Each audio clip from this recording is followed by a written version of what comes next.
Meus amados, nós estamos pregando a epístola, a carta de Paulo a Filemon. Abra sua Bíblia então. Filemon está no Novo Testamento, já para o final. Antes de Hebreus, você vai encontrar a epístola de Tito, a carta de Paulo, aliás, a carta de Paulo a Filemon.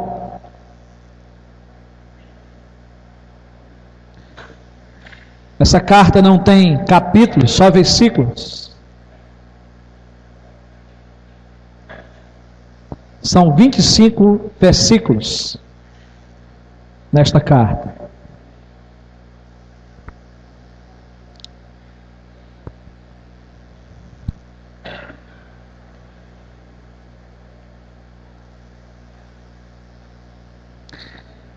Nós vamos fazer a leitura hoje apenas do versículo 8 ao versículo 20.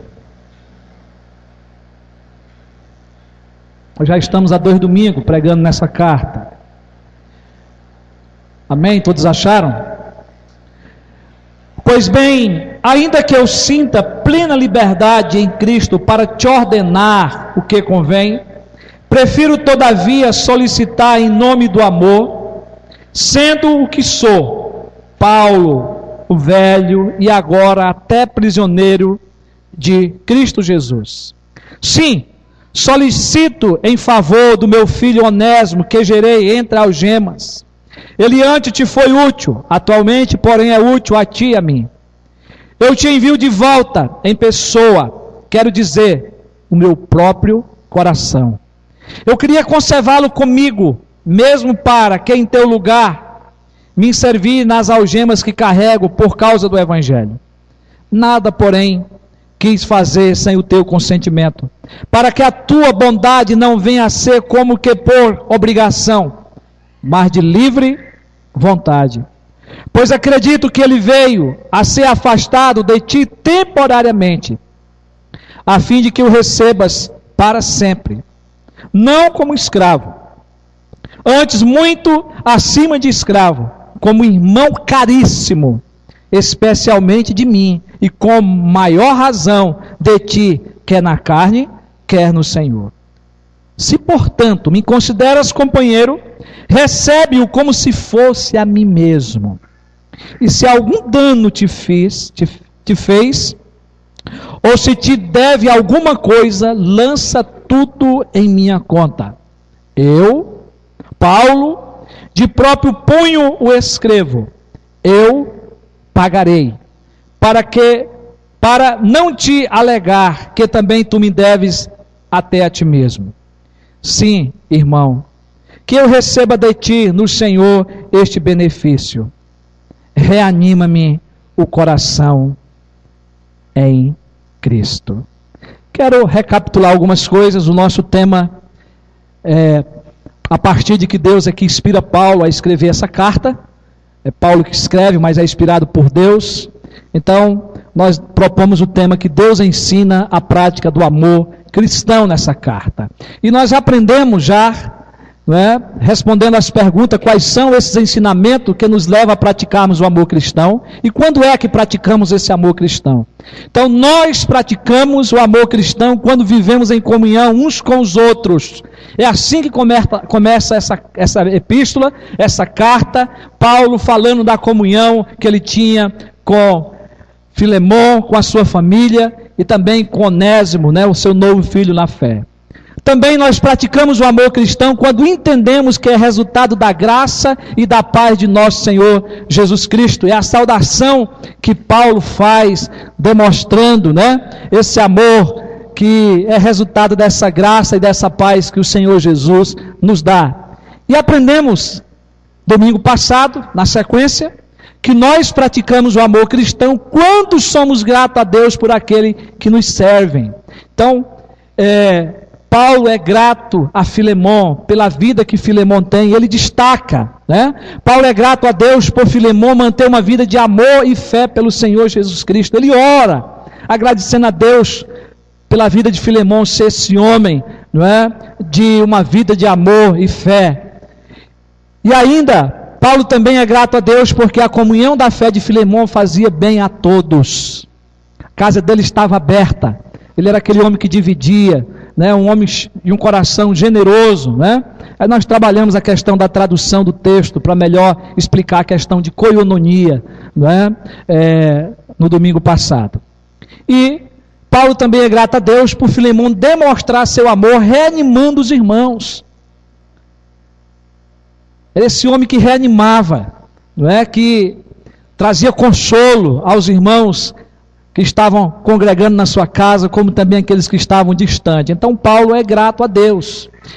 E hoje, meus irmãos, quais são esses ensinamentos que nos levam a praticarmos o amor cristão? E quando é que praticamos esse amor cristão? Quando nós praticamos o amor cristão, quando intercedemos em favor de nossos irmãos. A partir do versículo 8, Paulo começa a sua intercessão em favor de Onésimo. E aqui, o apóstolo Paulo não faz uma intercessão a Deus, mas ele faz uma intercessão a Filemão. O apóstolo já tinha feito a sua saudação, ele já tinha orado, ele já tinha dado graças a Deus pela vida de Filemão, mas agora ele se dirige com outro tom. Ele se dirige rogando em favor de Onésimo, seu filho na fé, para que Filemão pudesse receber o seu servo de volta, que tinha fugido de casa, ainda não conhecia Jesus, fugiu, foi embora, procurou a Paulo, e ali ele foi transformado pelo poder do Evangelho. E aí nós perguntamos, como Paulo faz essa intercessão? Como que Paulo faz essa intercessão? Primeiramente, meus irmãos, nós temos que observar no texto a humildade de Paulo. O versículo 8 começa a sua intercessão, e Paulo vai dizer a Filemão: pois bem, ainda que eu sinta plena liberdade em Cristo para te ordenar o que convém. Paulo é o apóstolo do Senhor. Paulo é o ministro do Senhor. Paulo é o maior plantador de igreja, já está no fim da sua vida, está preso. É um homem que tem autoridade, é um homem que tem liderança. Mas Paulo, ele dialoga, ele roga, ele intercede em favor de Onésimo a Filemão, escrevendo mais de maneira humilde. Paulo não usou da sua autoridade, mas faz um pedido com humildade. Dificilmente alguém consegue um pedido por imposição, irmãos. Quantas pessoas perdem essa oportunidade? Porque usa e abusa da autoridade que tem. Paulo é esse homem que vai com humildade. Paulo tinha autoridade para fazer de outra forma, mas não fez. Ele não ordena, mas ele pede com humildade. A Bíblia diz que os que se humilham são o quê? Exaltados. E os que se exaltam são humilhados. É no tom de humildade que Paulo intercede em favor de Onésimo. Ele está mandando a carta. Onésimo vai chegar, mas vai chegar ciente dessa intercessão. Tudo está sendo preparado para que Onésimo seja recebido. E Paulo prepara Filemão escrevendo essa carta. Ele também intercede em nome do amor. Essa palavra é uma palavra muito bonita. Amor. Como que nós escrevemos tanto essa palavra? Como que nós pensamos tanto nessa palavra? Amor. 1, 2, 3, 4 letras. Mas quantas vezes, irmãos, na nossa vida diária nós esquecemos do amor? De viver, de se comunicar, de falar palavras de amor. E Paulo, ele usa de humildade, mas ele usa também em nome do amor. ele faz o pedido dizendo: prefiro, todavia, solicitar, não com arrogância, porque ele está fazendo isso com humildade, mas em nome do amor. Sendo o que sou, Paulo, o velho, e agora até prisioneiro de Cristo Jesus. Sim, solicito-te em favor do meu filho Onésimo, que gerei entre algemas. Paulo aqui não era tão velho. Segundo os comentaristas, pesquisadores, Paulo talvez tinha a base de 48, 50, 54 anos. Mas pela a situação em que ele estava ali, pelo tempo que ele já estava preso, pelas suas responsabilidades, Paulo se coloca aqui como um dispenseiro da graça, como uma pessoa já madura na fé, uma pessoa que está ali esperando ser liberto, mas também estava esperando a sua morte. As duas possibilidades havia: podia ser solto, como também podia ser julgado à morte, como foi o caso. Paulo se apresenta como um homem que sofreu, que agora está sozinho e está cansado. Sou Paulo, o velho, e agora prisioneiro por causa de quem? De Cristo Jesus, por causa do Evangelho. E aqui, meus irmãos, é interessante a gente perceber o entendimento da soberania de Deus que Paulo tem, porque Paulo não vai dizer: eu sou prisioneiro de Roma, eu não sou prisioneiro do imperador, mas eu sou prisioneiro de Cristo Jesus.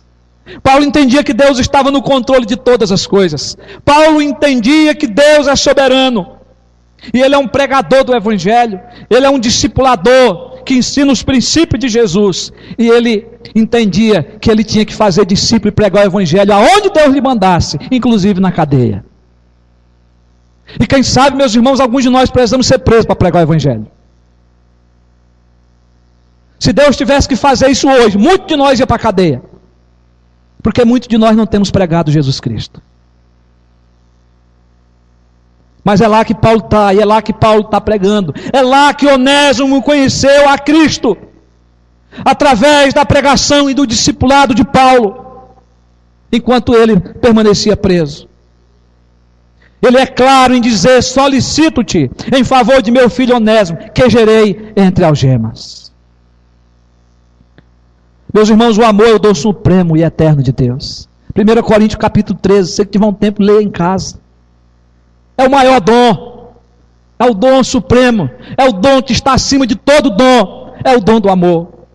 Quantas pessoas querem possuir dons espetaculares, mas deixam de exercer o dom do amor. O amor é um atributo comunicável de Deus. A Bíblia diz que Deus é amor. Amém? Deus é amor. Só que a Bíblia também vai dizer que aquele que não ama não conhece a Deus.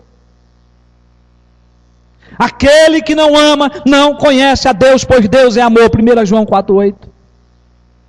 Você tem amado a sua esposa, o seu esposo? Você tem amado os seus filhos? Você tem amado os irmãos da igreja? Você tem amado seu vizinho, seu colega de trabalho?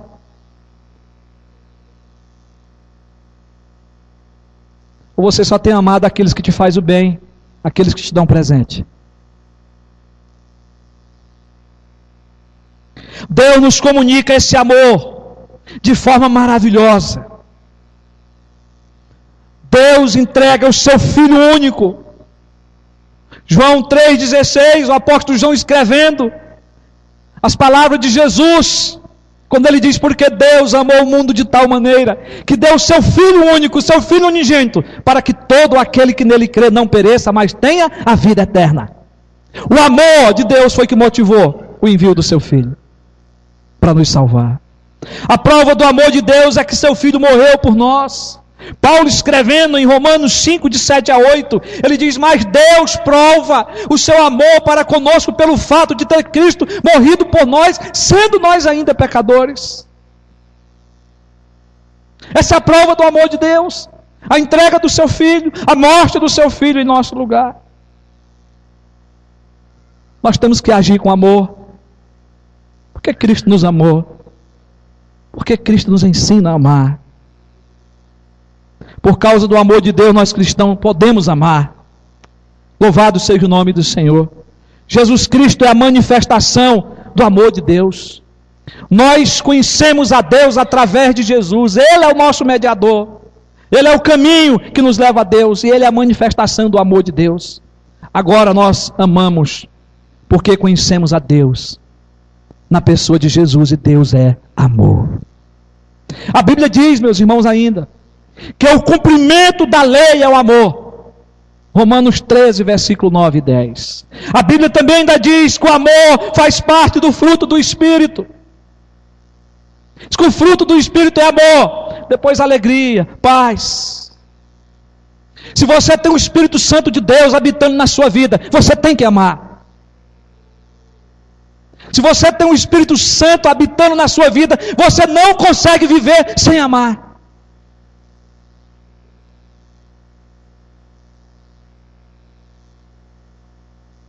O amor é que nos motiva para fazermos a obra de Deus.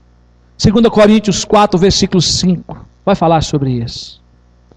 O amor se demonstra pela dedicação em servir também aos irmãos. É o que Paulo está fazendo. Paulo está servindo a Onésimo. Olha o que diz 1 Tessalonicenses 4, de 9 a 10. No tocante ao amor fraternal, amor entre irmãos, fraternal, fraterno.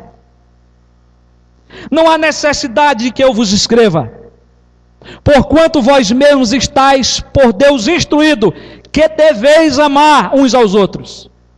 E na verdade, olha que coisa linda, estáis praticando isso mesmo para com todos os irmãos em toda a Macedônia. É um elogio de Paulo à igreja de Tessalônica. Vocês estão praticando o amor, vocês estão vivendo o amor. E ele diz, e na verdade estáis praticando isso mesmo para com todos os irmãos. Contudo, vos exortamos, irmãos, a progredirdes cada vez mais. Não pare de amar. Não pare de exercer o amor. Não pare de cuidar uns dos outros. Continue fazendo, você está no caminho certo. É o que Paulo está fazendo aqui nessa carta de Filemão.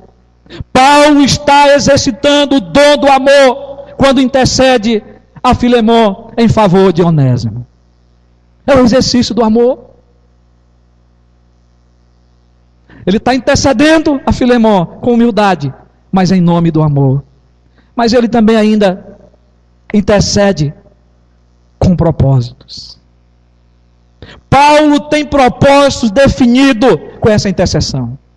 Paulo sabe o que está fazendo. Paulo sabe aonde ele quer chegar com essa carta. Versículo 10 e 11. Sim, solicito em favor de meu filho Onésimo, que gerei entre algemas. Ele antes te foi útil, atualmente, porém, é útil a ti e a mim. O propósito do pedido é para que Filemão perdoe a Onésimo e receba-o de volta. E o reverendo Hernandes comenta esse texto de uma forma muito linda, que me encantou. Quando ele diz assim, a tônica dessa carta é o perdão. Filemão deveria perdoar aquele a quem Deus já havia perdoado. Filemão não deveria punir aquele por quem Cristo já havia sido castigado na cruz. Filemão deveria receber como a um filho o escravo que o havia desonrado, fecha aspas. Essa é a verdade que está por trás desse texto. Então Paulo tem um propósito com essa intercessão. Que você perdoe Onésimo, que você receba ele de volta. A maior prova de demonstrarmos o amor de Deus, meus queridos irmãos, é através do perdão. A maior prova que você ama é quando você perdoa. A maior prova de que você é um crente, de que você tem o Espírito Santo de Deus, quando você perdoa aqueles que te ferem, aqueles que tiram de você, aqueles que zombam de você. Cristo morreu pelos nossos pecados. Deus o fez pecado por nós. Aquele que não conheceu o pecado, Ele o fez pecado por nós, para que nele fôssemos feitos justiça de Deus. O maior exemplo de perdão é o de Deus mesmo, entregando o seu Filho, se fazendo pecado por nós, para perdoar nós que somos pecadores, que não somos merecedores nem do perdão, nem da salvação. Nós não somos merecedores de nada de Deus. Mas Deus nos amou e mandou o seu Filho com um propósito de nos perdoar, de nos libertar de nós mesmos e das garras de Satanás. Deus nos perdoou através do sacrifício do seu Filho Jesus. Onésimo recebeu o perdão de Deus, mas agora Paulo intercede com um propósito, porque ele precisa agora receber também o perdão de Filemón, o seu antigo senhor. Paulo pede a Filemón que perdoe a Onésimo. Sim, solicito-te em favor de meu filho, que gerei entre algemas. Agora ele é um filho de Deus, agora ele é um salvo. E porque ele conheceu a Jesus, agora ele precisa acertar a vida contigo. E ele está indo aí. E tu, como um servo de Deus, tu tens agora que perdoar. Tu tens que recebê-lo de volta. No versículo 11, Paulo é claro em dizer que Onésimo, antes da sua conversão, tinha causado algum dano a Filemón.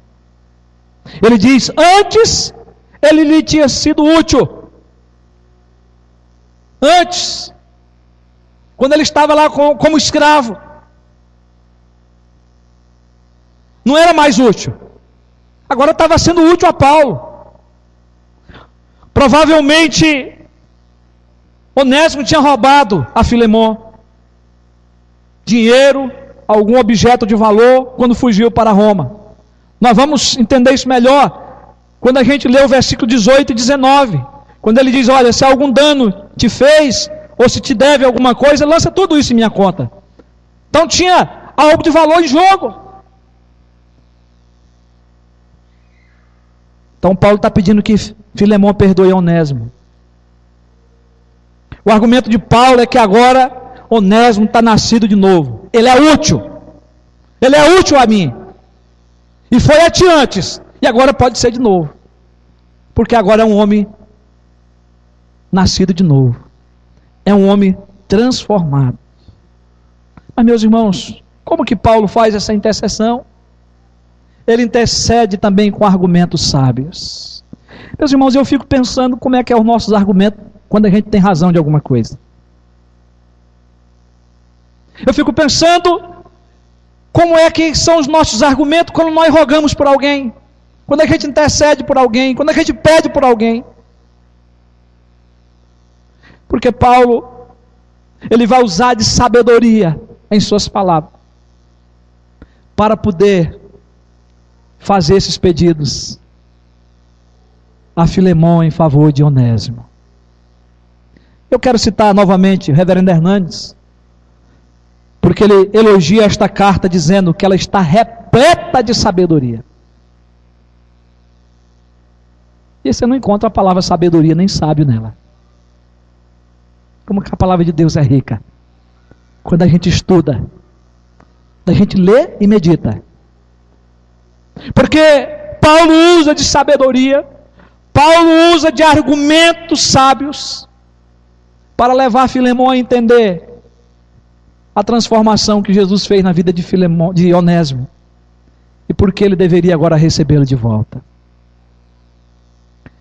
A abordagem de Paulo é cheia de ternura e sensibilidade. Ele não ordena, ele roga, ele não critica, ele elogia, ele não prevalece pela força da autoridade, mas pela eloquência da brandura. Ele é brando. Paulo é um apóstolo, um cristão maduro, cheio de conhecimento e cheio de sabedoria, que usa ela para o bem.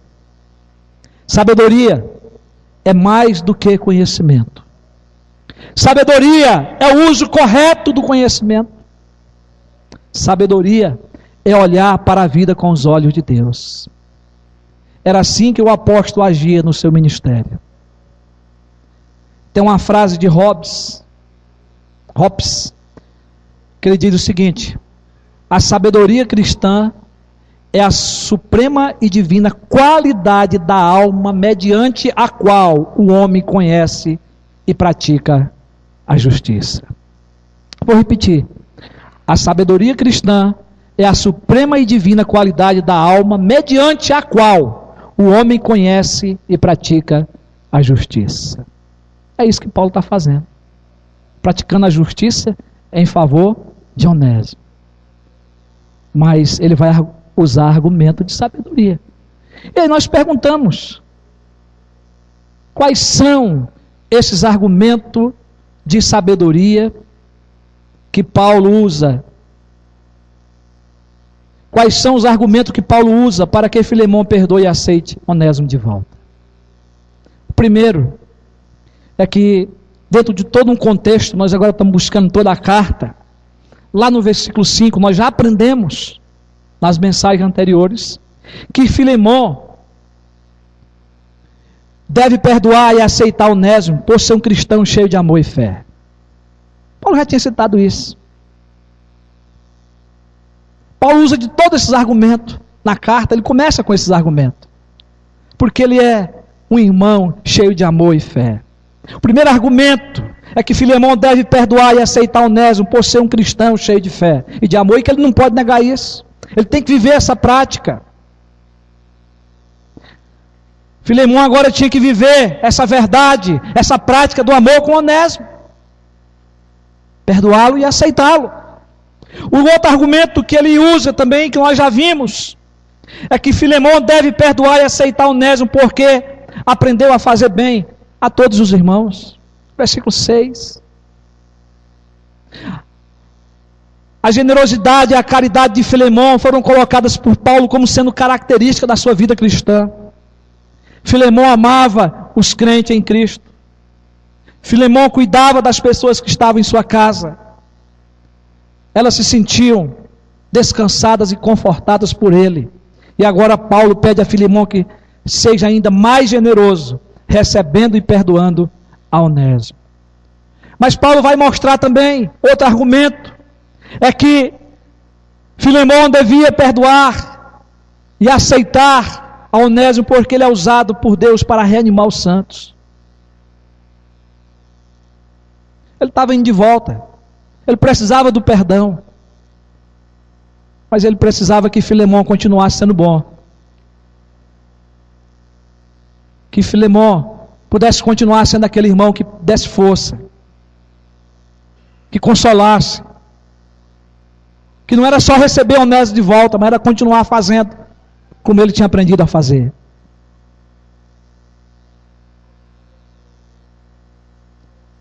Onésimo agora faz parte da família da fé. Então Filemão precisava reanimar Onésimo, perdoando e o aceitando de volta. Quarto argumento que podemos tirar desta carta é que Filemão deve perdoar e aceitar Onésimo, porque tudo o que aconteceu fazia parte do plano de Deus.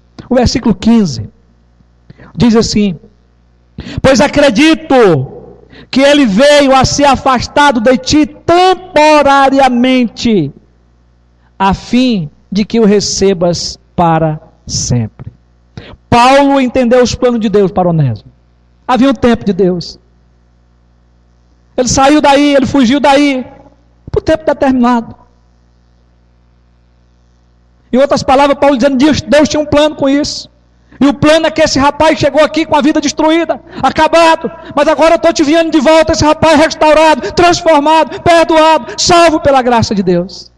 É uma mudança radical. Paulo entende que todas as coisas cooperam para o bem daqueles que amam a Deus. Romanos 8, 28. A vida de Onésimo não é mais a mesma. É um novo homem em Cristo. Então dali em diante, Filemão podia perdoá-lo e recebê-lo, estar com ele para sempre. Mas Paulo ainda argumenta mais. Filemão deve perdoar e aceitar Onésimo, porque agora ele é seu irmão em Cristo. Versículo 16. Acompanhe aí na sua Bíblia. Paulo está dizendo: receba ele não como escravo, antes, muito acima de escravo, como irmão caríssimo. Meu irmão e minha irmã, o seu irmão é caríssimo, a sua irmã é caríssima. O preço foi o preço de sangue que Jesus pagou. João, capítulo 1, nós lemos hoje. O irmão que está do teu lado, a irmã que está do teu lado, Jesus pagou o preço de sangue. Então, o seu irmão está do seu lado, aí ele não é caro para você porque ele te deve, ou porque você deu algum dinheiro, algum presente para ele, ou porque você emprestou um bem a ele. Ele é caríssimo porque Jesus pagou o preço de sangue por ele. Que argumento lindo. Ele agora é seu irmão caríssimo, especialmente de mim, e com maior razão de ti, que na carne, que no Senhor. Ele termina o versículo. Ser cristão é ser o irmão dos outros crentes. Você tem sido irmão? E este é o fator determinante em todos os outros relacionamentos humanos, que sejam na carne, isto quer dizer no plano natural, que no Senhor, isto quer dizer no plano espiritual. Filemón era irmão e senhor. Onésimo era irmão e escravo. É isso que Paulo está dizendo, em outras palavras. Agora tinha que viver como irmãos, como família de Deus, respeitando um ao outro no amor de Jesus. Coisa linda. Que argumento lindo. Que argumento válido. Mas ele ainda argumenta. Filemón deve perdoar e aceitar Onésimo, porque era como se estivesse recebendo o próprio apóstolo. Se portanto me consideras companheiro, e aqui nós entendemos que havia um bom relacionamento entre Paulo e Filemón, companheiro de ministério, amigo, recebe-o como se fosse a mim mesmo. Estou enviando Onésimo, mas é como se fosse eu. Então trata de receber ele bem. Paulo havia dito antes no versículo 13: eu queria conservá-lo comigo, mesmo para que em teu lugar me servir nas algemas que carrego por causa do Evangelho. Paulo quis fazer isso. Mas Paulo agora está dizendo: recebe-o em meu lugar, como se fosse a mim mesmo. A companhia de Filemón fazia bem a Paulo. A de Onésimo também. Contudo, era preciso que Onésimo, como cristão, retornasse ao seu Senhor, fosse acertar as contas com ele. Foi embora como um escravo pagão, mas agora está voltando como um irmão em Cristo, arrependido e pronto para um novo relacionamento com o seu Senhor. Onésimo está pronto para um novo relacionamento, para pedir perdão, para acertar as contas.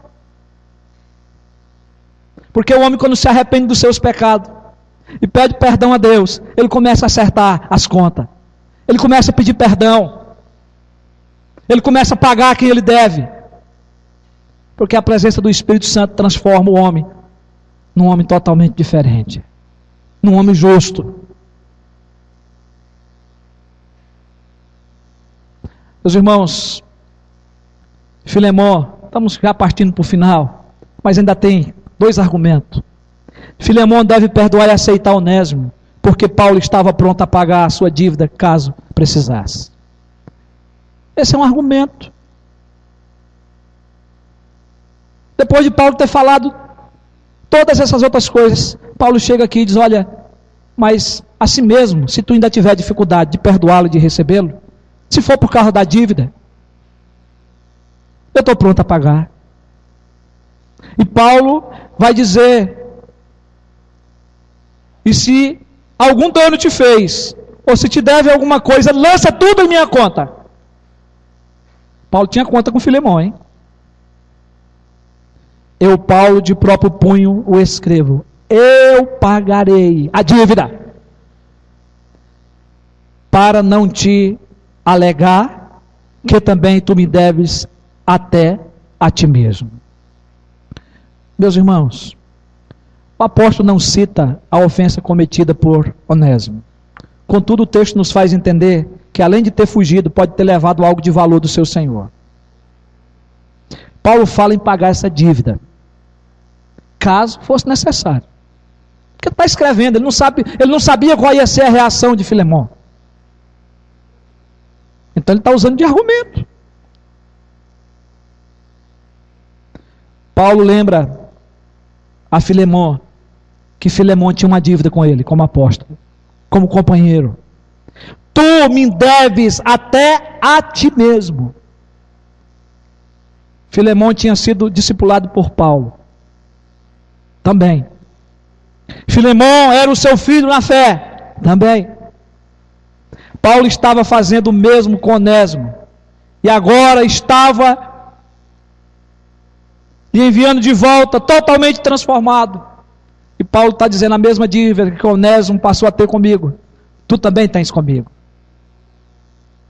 Paulo argumenta com justiça, pois ambos tinham agora o mesmo pai espiritual, o mesmo discipulador.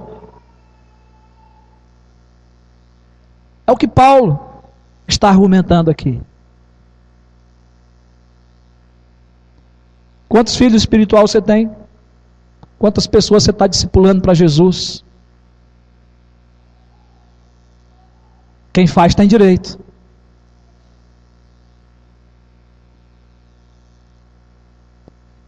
Quem prega o evangelho ganha amigos, ganha irmãos, aumenta a família. Mas em último lugar, Filemão deve perdoar e aceitar Onésimo para que o coração de Paulo fosse reanimado. Interessante que Paulo já havia elogiado Filemão, dizendo que Filemão reanimava os santos. E Paulo é um dos santos. É um que faz parte da família de Deus. E Paulo está dizendo agora que se Filemão recebesse Onésimo, seria um gesto que ia animar muito o seu coração. Versículo 20. Sim, irmão, que eu receba de ti no Senhor este benefício. Reanima-me o coração em Cristo. Paulo termina seus argumentos de sabedoria deixando claro a Filemão que o fato dele perdoar e receber Onésimo de volta reanimaria o seu coração. Esse gesto demonstraria a sua prática do amor cristão. Isto era o que confortava o apóstolo. Era o que lhe daria força para continuar servindo ao Senhor, mesmo preso. É o que lhe ajudaria a investir em outras pessoas. Meus queridos, muitas vezes nós precisamos ser reanimados por gesto de amor dos nossos irmãos. Gestos de atitude de amor, de perdão, reanimam o nosso coração. E Paulo está sendo humilde nesse argumento. Paulo está dizendo: eu preciso de ti, Filemão. Eu preciso que tu faças as coisas corretamente, como eu te ensinei, como a palavra de Deus ensinou. E isso vai me confortar, isso vai me reanimar. Meus queridos, nós estamos partindo para o final, a aplicação para nossas vidas. Eu queria colocar para você que a nossa intercessão a favor de nossos irmãos deve ser feita com humildade. Eu não sei qual foi a última vez que você rogou em favor de alguém. Eu não sei qual foi a última vez que um amigo, um colega, um irmão teve em apuro e que você teve que defendê-lo. Mas se isso tiver que acontecer, faça com humildade. Nossa intercessão a favor dos irmãos deve ser feita em nome do amor. Faça porque você ama. Faça porque Deus lhe ama. Faça porque você tem que praticar esse amor. Faça em nome do amor. Não faça esperando algo em troca. E ainda, nossa intercessão a favor dos irmãos deve ser feita com propósito. Não faça apenas por fazer. Faça com propósitos firmes, corretos, uma defesa justa. Nossa intercessão a favor dos irmãos deve ser feita com argumentos sábios, sabedoria, escrito, levado a sério, não de qualquer forma. Porque quando você está defendendo alguém, rogando por alguém, pedindo por alguém, você tem que sair ileso. E a pessoa a qual você está intercedendo, ela tem que depois bater palma para você e dizer, valeu a pena. Quantos de nós temos perdido amigos, colegas e até irmãos, por nós não sabermos conversar, argumentar as coisas? Será que quando defendemos ou rogamos a favor de um irmão ou de uma irmã, fazemos com humildade? Será que temos agido em nossas defesas em favor dos irmãos e das irmãs em nome do amor? Lembremos, meus irmãos, que nós precisamos fazer petições em favor dos outros com propósito bem definidos. Paulo é esse exemplo para mim e para você. Paulo é esse exemplo para a igreja de Jesus. Paulo praticou amor e nos ensina a praticar esse amor de uns para com os outros. Que Deus nos abençoe. Amém. Vamos ficar de pé?